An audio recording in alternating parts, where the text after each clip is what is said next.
Hey, what's up everybody? It's TJ with Sanctified Homes and Construction, and today we're going to actually hit on, again, what are you looking for, especially when you're buying a rural piece of property or property located by a stream, a lake like we have over here to my left, and then there's a little pond here on this farm field side, right? So this piece of land, let's pretend it comes up for sale. It's a 10-acre parcel, and let's say you have water here, right? You probably can't see it. And then you could build out in the field way up there. You could build up here by the road, or you could take a whole bunch of trees down to build back there. So all of that plays into what you're thinking about, what your budget is, how much does the land cost. Normally when we're talking to people and we're looking at the land cost, we don't like to see you spend more than 25% of your budget on the land, usually, because it just kind of correlates to what you're spending on the house.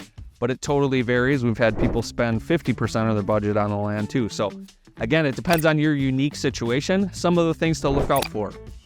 If you're building by a lake, even if it's across the street or right next to a pond here, you're gonna have to deal with shoreland zoning.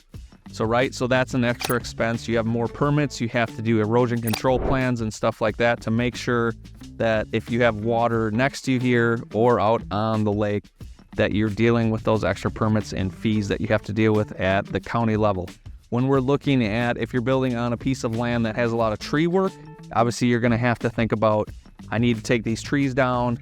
And again, same thing, if this was all wooded and I wanted to build up on that peak up there, I have a lot of driveway to put in. So think about driveways, think about prepping your site to be able to build on, and obviously the water that's gonna be around you.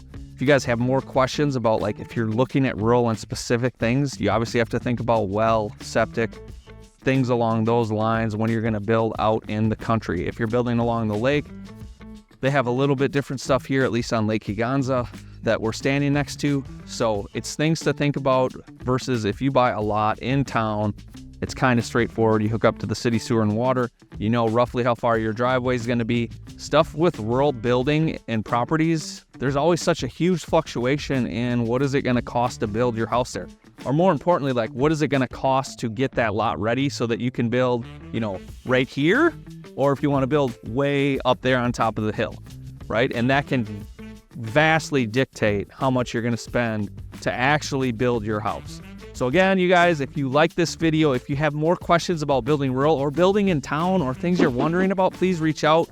We want to make this channel for you so that you guys are getting questions answered that you maybe aren't getting, or getting the right information from your builder or a developer or somebody that you're going to buy a piece of land from for sale by owner because they have no idea what they're talking about. So again, reach out to builders if you're looking at land that you might be working with.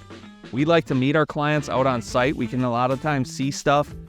Can they have a full walkout, things along those lines. But anyway, as always, don't forget to raise your standard. We'll talk to you guys soon.